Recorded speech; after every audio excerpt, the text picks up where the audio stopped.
Everyone, welcome to achievers academy. हमने अपने पिछले वीडियोस में इंडिकेटर्स देख लिए हैं, प्लस कुछ केमिकल प्रॉपर्टीज एसिड्स बेसिस की देखी हैं।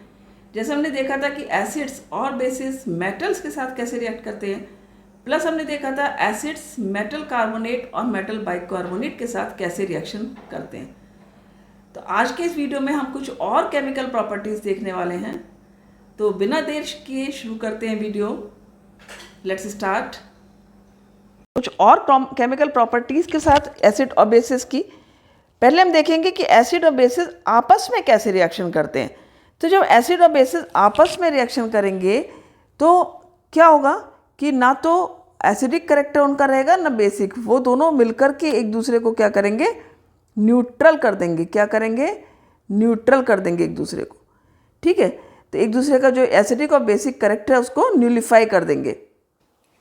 तो अब क्या करना है हमको, हमने एक टेस्ट ट्यूब लेनी है। ये एक टेस्ट ट्यूब ली हमने, ठीक है। और इस टेस्ट ट्यूब में हम क्या लेंगे, हम लेंगे NaOH सॉल्यूशन। ध्यान रखना NaOH एक बेस है और ये कलरलेस होता है। कैसा होता है ये? कलरलेस होता है, इसका कोई कलर नहीं होता है। ठीक है, आप लैब में जब जाओगे तो आप देखना इसको। अब आपने क्या किया, इसमें कुछ ड्रॉप्स डाली। किसकी ड्रॉप्स डाली? इंडिकेटर, जो आपने पढ़ा भी है, फिनोल्फ्थलीन। ठीक है, तो ये जो फिनोल्फ्थलीन होता है ये क्या करेगा, ये इस सॉल्यूशन का कलर चेंज कर देगा। और चेंज करके जो सॉल्यूशन हो जाएगा इसका कलर क्या हो जाएगा? पिंक हो जाएगा। जो हमने पढ़ा था कि फिनोल्फ्थलीन डालने से जो बेसिस होते हैं उनका कलर पिंक हो जाता है। क्लियर है बात? Very good. अब इसमें और इंटरेस्टिंग क्या है, अब हमने फिर से क्या किया, इसमें थोड़ा सा, अभी तो ये पिंक कलर हो गया है, पर मैंने अब चूंकि हमें तो देखना है एसिड और बेसिस कैसे रिएक्ट करते हैं, तो हमने क्या ऐड करना है यहाँ पर, थोड़ा सा HCl, जो कि एसिड है उसको ऐड करेंगे। ठीक है, HCl ऐड कर दिया। अब जब HCl ऐड किया तो सरप्राइजिंगली आप क्या देखोगे कि ये पिंक कलर जो है ये अब क्या हो गया है, कलरलेस हो गया। समझ में आई बात? अभी देखो जब NaOH अकेला था तो फिनोल्फ्थलीन ने कलर पिंक कर दिया। अब जब एसिड हमने ऐड कर दिया तो मतलब दोनों का जो इफेक्ट है, ना तो एसिडिक रहा ना बेसिक रहा, और सॉल्यूशन फिर से फिनोल्फ्थलीन कलरलेस हो गया, क्योंकि फिनोल्फ्थलीन का अपना कलर भी कलरलेस होता है।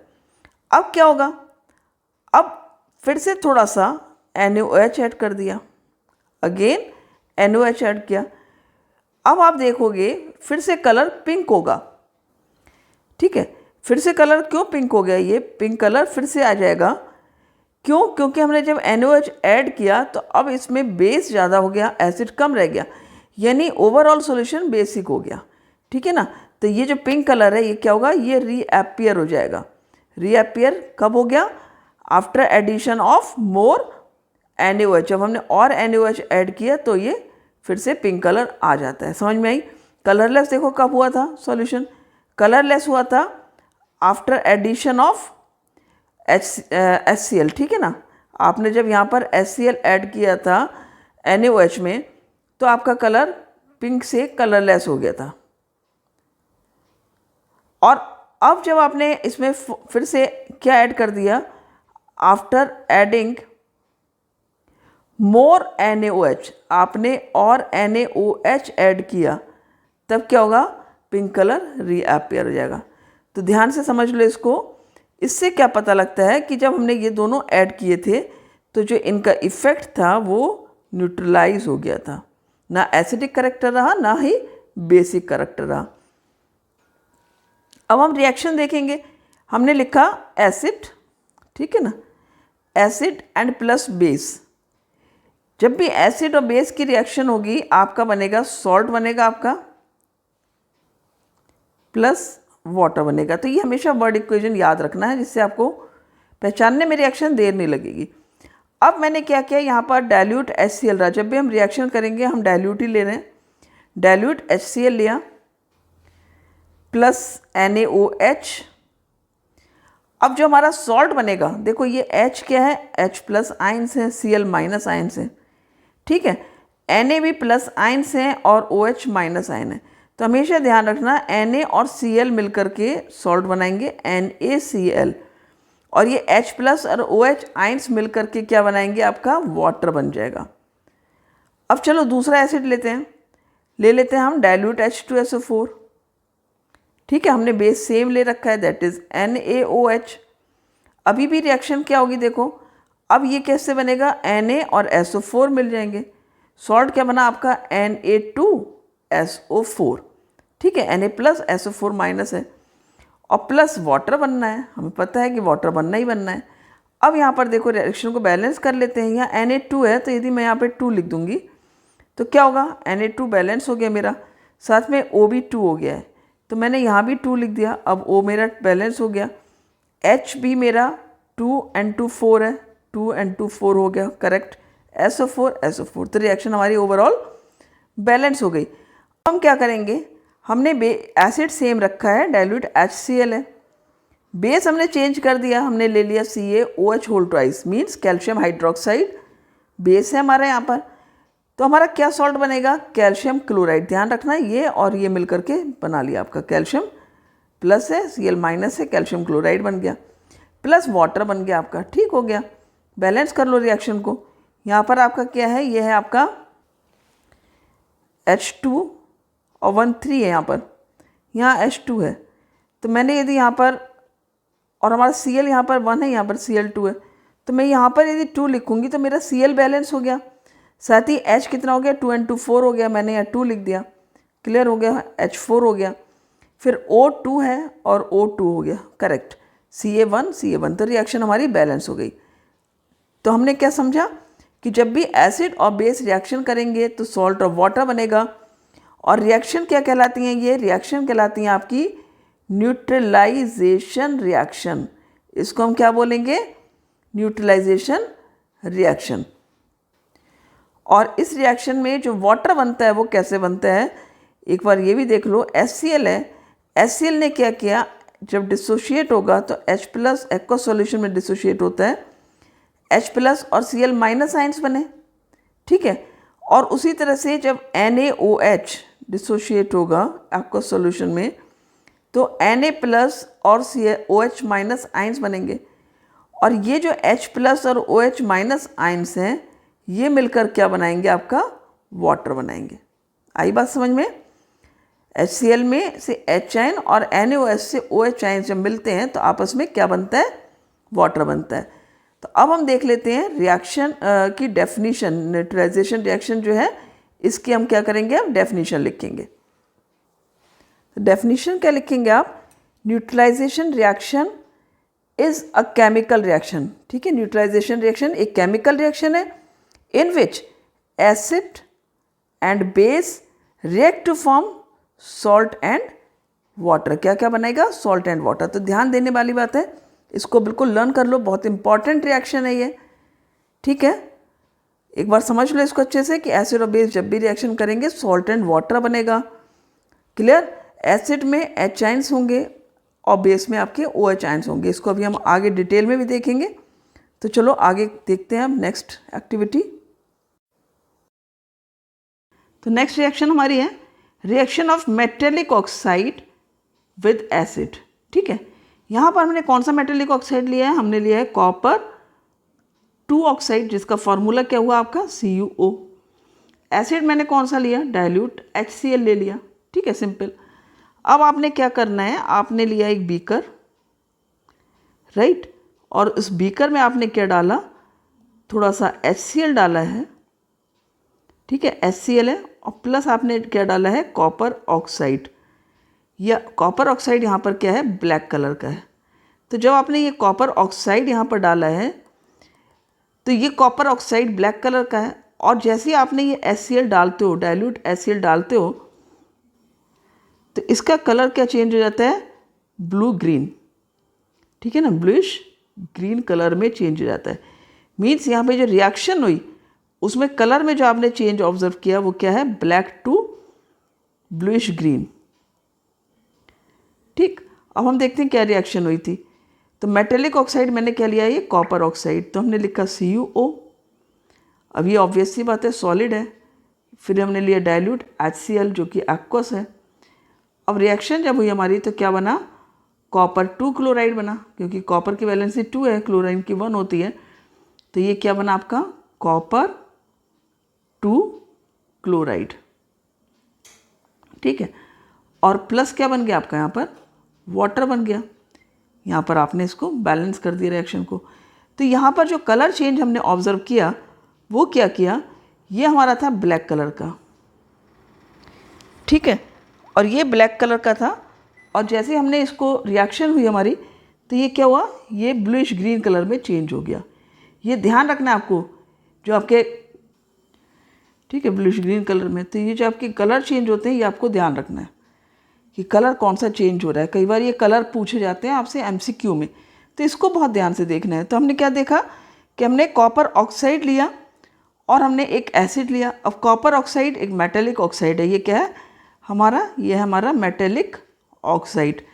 तो ये हम देखने क्या वाले हैं, इसमें इंटरेस्टिंग क्या है, आप देखो, ये जब कॉपर ऑक्साइड और HCl ने रिएक्शन किया तो ये क्या बना है, ये हमारा बन गया सॉल्ट, और ये क्या बना हमारा वाटर, ठीक है।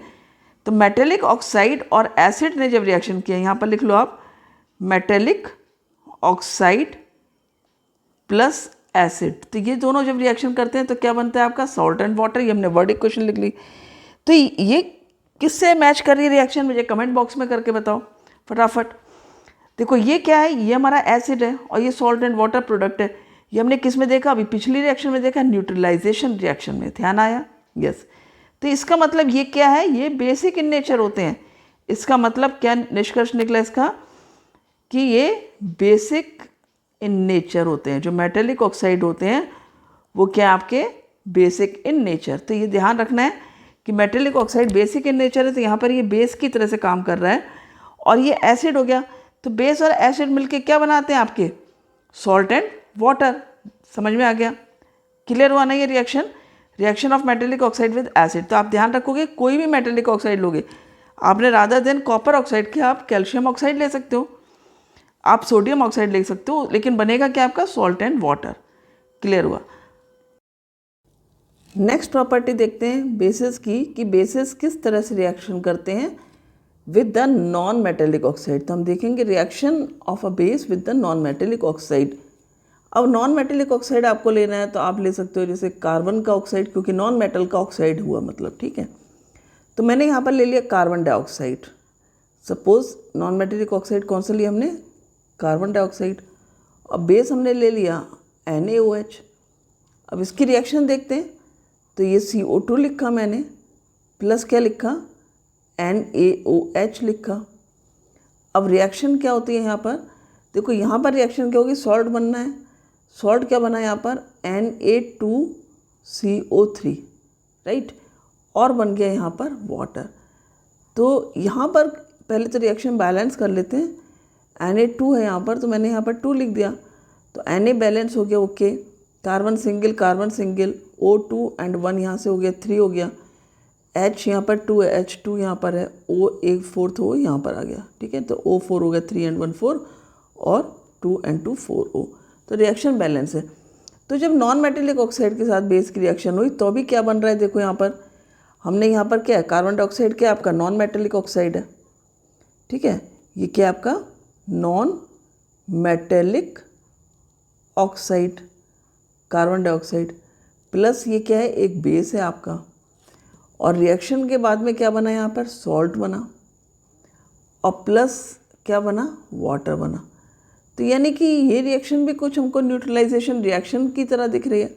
यानी हमने बेस लिया है और सॉल्ट एंड वाटर बनाए।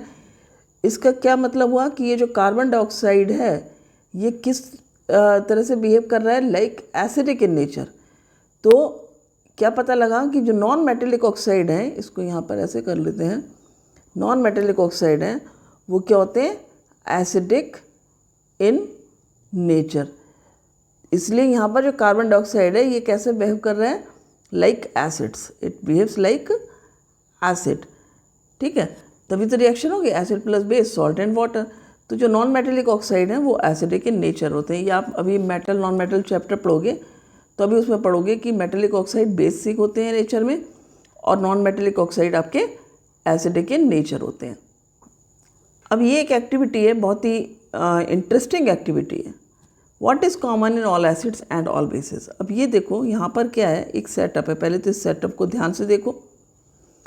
सेटअप क्या है यहाँ पर, ये हमने एक बीकर ले रखा है। बीकर में क्या लिया हुआ है, ये रबर कॉर्क है। रबर कॉर्क के साथ में ये 2 नेल्स हैं, 1 और 2, 2 नेल्स हैं। और नेल से यदि ध्यान दो तो ये वायर से कहाँ पर अटैच हो रही है दोनों साइड से, ये बैटरी हो गई आपकी, ये बल्ब हो गया और ये स्विच हो गया। तो बैटरी, बल्ब एंड स्विच से अटैच हो रही है। फिर ये आपका हमने बीकर में क्या लिया हुआ है, इसमें यहाँ पर हमने लिया हुआ है HCl सॉल्यूशन। तो हमें क्या करना है, हमें कुछ सॉल्यूशन सैंपल लेने हैं, ठीक है ना। यहाँ पे आपको क्या करना है, कुछ सैंपल लेने हैं। सैंपल किसके लेने हैं, सैंपल लेने हैं आपको सॉल्यूशंस के। किस किस के सॉल्यूशंस के, लाइक आप ग्लूकोज लोगे, ठीक है ना। सैंपल सॉल्यूशंस किस किस के लेने हैं, ग्लूकोज का ले लिया आपने, सपोज़ अल्कोहल लेना है, सपोज़ HCl लेना है, H2SO4 लेना है, and in the same way suppose हमने बेस भी ले लिया जो कि NaOH है। इन सब का सॉल्यूशन लिया और क्या करना है, do activity with 1 by 1 with each solution, ठीक है ना। एक एक सॉल्यूशन को हमने इस एक्टिविटी से जानने की कोशिश की कि किस कंडीशन में हमारा बल्ब ग्लो होगा, ठीक है। तो किन किन केसेस में बल्ब ग्लो होगा, ठीक है। Check with each solution 1 by 1। हर सॉल्यूशन के साथ में आपको एक एक करके चेक करना है which are the cases when bulb glows, ठीक है ना। रिपोर्ट योर ऑब्जर्वेशन, फिर अपने ऑब्जर्वेशन को आप रिपोर्ट करोगे कि वो कौन से केसेस हैं, इन विच केसेस बल्ब ग्लोज। अब देखो होगा क्या यहाँ पर, सबसे पहले हमने क्या लिया हुआ है, ये HCl लिया हुआ है। तो हमने HCl का क्या लिया हुआ है, एक्वस सॉल्यूशन लिया है। तो यहाँ पर HCl क्या होगा, आइंस में डिसोशिएट हो जाएगा, H+ आइंस और Cl- आइंस। तो ऐसे बहुत सारे आइंस बन जाएंगे। तो ये आइंस में डिसोशिएट होने की वजह से क्या होगा, यहाँ पर आपने बैटरी से जब इसको अटैच किया हुआ है नेल्स के थ्रू, ये नेल्स क्या कर रहे हैं, काम इलेक्ट्रोड का कर रहे हैं। तो यानी कि यहाँ पर करंट की जो सप्लाई है वो हो पाएगी और बल्ब आपका ग्लो कर पाएगा। क्यों, क्योंकि आइंस में डिसोशिएट हो गया तो करंट कंडक्ट कर देगा ये सॉल्यूशन, ठीक है। अब यही एक्टिविटी मैं करूँगी, सपोज रादर देन HCl मैंने यहाँ पर ले लिया H2SO4, ठीक है। रादर देन HCl मैंने क्या ले लिया, यहाँ पर H2SO4 का सॉल्यूशन ले लिया। ये भी हमारा डाइल्यूट H2SO4 है और एक्वस सॉल्यूशन है, पानी के साथ है। तो यहाँ भी क्या होगा, H+ आइंस बन जाएंगे और ये डिसोशिएट हो जाएगा H+ आइंस में और सल्फेट आइंस में। तो होता क्या है, देखो फिर से एक बार इसको समझ लो अच्छे से कि इसमें केस में भी क्या होगा, बल्ब ग्लो करेगा। तो देखो कैसे कंडक्ट होती है सल्फ्यूरिक एसिड के साथ में, या हमने HCl लिया तब भी कंडक्ट हुई इलेक्ट्रिसिटी, क्योंकि यहाँ पर आइंस में डिसोशिएशन हो गया है। तो क्या हुआ, यहाँ से चार्ज चला, ठीक है। ये पॉजिटिव चार्ज है, इधर से है, ये पॉजिटिव है, इसका नेगेटिव है। यहाँ से चार्ज चला, ये डायरेक्शन है करंट की आपकी, यहाँ पर आया, ठीक है। अब यहाँ पर आया, फिर यहाँ पर तो कोई वो नहीं है, वायर नहीं है, लेकिन यहाँ पर क्या होगा, ये आइंस आ जाएंगे, ये जो पॉजिटिव चार्ज आइंस हैं वो आ गए और उन्होंने यहाँ पर ये कंडक्शन इस तरह कर दिया। क्योंकि जो सल्फेट आइंस हैं वो तो कलेक्ट हो जाएंगे यहाँ पर पॉजिटिव चार्ज पर और हाइड्रोजन आइंस इधर आ जाएंगे। तो जो आइंस बीच में मूव करेंगे उसकी वजह से क्या होगा, क्योंकि हाइड्रोजन आइंस जो है वो इधर आएंगे नेगेटिव टर्मिनल पर और सल्फेट आइंस जो नेगेटिव है वो एनाइंस है वो यहाँ पर आएंगे एनोड पर। तो उससे क्या होगा, यहाँ पर इलेक्ट्रिसिटी कंडक्शन होगा और बल्ब ग्लो करेगा। अब सेम चीज़ यदि मैं NaOH के साथ में लूँ, अब मैंने रादर देन HCl क्या ले लिया, यहाँ पर NaOH ले लिया। NaOH भी एक्वस सॉल्यूशन लिया, तो ये भी क्या होगा, डिसोशिएट हो जाएगा Na+ आइंस में और OH- आइंस में। तो इस तरह से क्या होगा, बहुत सारे आइंस हो जाएंगे यहाँ पर। और यहाँ भी वही चीज़ होगी कि जो पॉजिटिव आइंस हैं, पॉजिटिव चार्ज, वो नेगेटिव टर्मिनल पर जाएंगे और जो नेगेटिव चार्ज आइंस हैं OH जो है वो नेगेटिव है, तो वो कहाँ जाएगा, पॉजिटिव टर्मिनल पर जाएंगे। ये पॉजिटिव टर्मिनल है, यहाँ पर आएंगे। तो इस तरह से क्या होगा, ये रास्ता आपका आयन, चूँकि आयंस आ जाएंगे इस बीच वाले स्पेस में तो इलेक्ट्रिसिटी कंडक्शन होगा और इस केस में भी बल्ब ग्लो करेगा। तो हम जो पढ़ रहे हैं कि what is common in acids and bases, तो एक चीज़ तो यही कॉमन है कि ये डिसोशिएट हो जाते हैं आयंस में और उसकी वजह से इवन वो कंडक्ट कर पा रहे हैं इलेक्ट्रिसिटी। ठीक है, इलेक्ट्रिसिटी कैसे कंडक्ट हो पा रही है? क्योंकि वो आयंस में डिसोशिएट हो जा रहे हैं। अब यदि मैं इनकी जगह ये दो सब्सटेंस लूँ जो ग्लूकोज और एल्कोहल है, तब देखते हैं। तो ग्लूकोज ले लिया सपोज यहाँ पे, ठीक है। अब ग्लूकोज लिया तो क्या होगा? बल्ब ग्लो नहीं करेगा। बल्ब ग्लो क्यों नहीं करेगा? क्योंकि ग्लूकोज जो है वो डिसोशिएट नहीं होगा आयंस में, ये ध्यान रखना है। तो ग्लूकोज डिसोशिएट नहीं होगा आयंस में, तो बल्ब ग्लो नहीं करेगा। सेम होगा जब आप एल्कोहल ले लोगे, ठीक है। तो एल्कोहल और ग्लूकोज डिसोशिएट नहीं करेंगे आयंस में और इसलिए बल्ब ग्लो नहीं होगा। तो किन कंडीशंस में बल्ब ग्लो होगा? जब हमने एसिड लिया है या बेस लिया है। एसिड्स के केस में भी बल्ब ग्लो करेगा और बेसिस के केस में भी बल्ब ग्लो करता है, ठीक है। तो इस तरह हमने क्या देखा यहाँ पर कि जो भी एसिड्स हैं, सपोज मैं देखूँ HCl लिया मैंने, मान लो, तो वो भी किस में डिसोशिएट हो रहा है? H+ आयंस में और Cl- आयंस में। यदि हम H2SO4 लेते हैं, ये डिसोशिएट कर जाता है किस में? आपका अगेन H+ आयंस में और SO4- आयंस में। क्लियर? इसी तरह से यदि आपने एसिड HNO3 ले लिया, वो भी डिसोशिएट कर जाएगा H+ आयंस में प्लस NO3- आयंस में, राइट। सपोज आपने ले लिया acetic acid CH3COOH, acetic acid, यहाँ भी क्या है? H+ आयंस और CH3COO- आयंस। मीन्स कोई भी एसिड है तो वो एसिड डिसोशिएट करेगा आयंस में और जिसकी वजह से कंडक्शन होगा इलेक्ट्रिसिटी का और बल्ब ग्लो करेगा। तो in case of any acid, तो हम यदि कोई भी एसिड लेंगे यहाँ पर, जैसे हमने यहाँ HCl लिया है, तो इन केसेस में बल्ब हमेशा ग्लो करेगा, ठीक है। ग्लूकोज और एल्कोहल में डिसोशिएट नहीं होंगे, they don't dissociate into ion, क्योंकि ये आयंस में डिसोशिएट नहीं होते हैं, दैट इज़ वाई ये इलेक्ट्रिसिटी कंडक्ट नहीं करेंगे। अब इसी तरह हमने बेस को देखा, यदि हम NaOH देखें तो NaOH किस में डिसोशिएट हो जाएगा? Na+ आयंस में और OH- आयंस में। हम और बेसेस देख ले रहे हैं, हमने KOH देख लिया, पोटेशियम हाइड्रोक्साइड K+ और OH- आयंस। तो यहाँ पर हमने क्या देखा कि जो एसिड है, एसिड्स डिसोशिएट हो रहे हैं H+ आयंस में, ठीक है। यानी H+ ions is the identification of acid. Acid है तो वो H आयंस में डिसोशिएट होगा। H आयंस की प्रेजेंस मतलब एसिड है। अब बेसिस में OH आयंस हो रहा है, यानी बेसिस की प्रेजेंस मतलब OH आयंस है। तो आई थिंक समझ में आ गया होगा, क्लियर हुआ ना? देखो बहुत अच्छे से समझ लो, इस एक्टिविटी के थ्रू, ये आपकी NCERT की एक्टिविटी है और इसके थ्रू आप समझ सकते हो कि किस तरह से हमने एसिड्स को देखा और उनकी दोनों प्रॉपर्टीज़ भी देखें कि चूँकि उनमें आयंस का डिसोसिएशन हो रहा है इसलिए वो बल्ब को ग्लो कर पा रहे हैं, इलेक्ट्रिसिटी को कंडक्ट कर पा रहे हैं, ठीक है। जब क्योंकि इलेक्ट्रिसिटी कंडक्ट होने के लिए किसी भी इस तरह के अरेंजमेंट में ज़रूरी है कि आयंस होने चाहिए वहाँ पर, जो कि आयंस का मूवमेंट होगा पॉजिटिव और नेगेटिव टर्मिनल की ओर, तो आपकी इलेक्ट्रिसिटी कंडक्ट करेगी। तो ये ध्यान रखना, एसिड्स का मतलब क्या हुआ? एसिड्स मतलब H आयंस की प्रेजेंस है और बेसिस का क्या मतलब है? बेसिस मतलब presence of OH- ions. Clear? अच्छे समझ में आ गया? Very good. आई होप आपको अच्छे समझ में आ गया होगा।